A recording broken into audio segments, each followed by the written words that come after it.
Agriculture ডিপাৰ্টমেণ্টৰ নিজাকৈ অসমৰ কোনো ধৰণৰ আঁচনিয়ে নাই যি কামটোৰ জৰিয়তে অসমত বছৰৰ সকলো সময়তে মানুহক খেতি কৰাব পাৰে। যদি মেকানিজমে তৈয়াৰ নকৰে কাজি নেমু বিক্ৰী কৰিবৰ কাৰণে ইয়াক জাতীয় শস্যৰূপে ঘোষণা কৰি এগ্ৰিকালচাৰ ডিপাৰ্টমেণ্টে বছৰৰ সকলো সময়তে খেতি কৰিব পৰাৰ কিবা এটা পৰিৱেশ সৃষ্টি কৰিব পাৰিছেনে?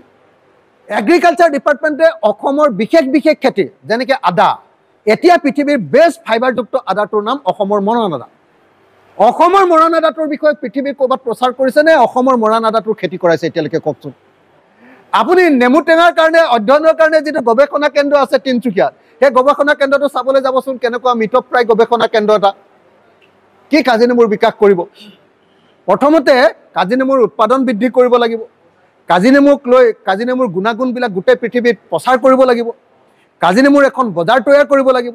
সেই বজাৰৰ লগত আমাৰ লিংক আপ কৰি দিব লাগিব। এইবিলাক কাম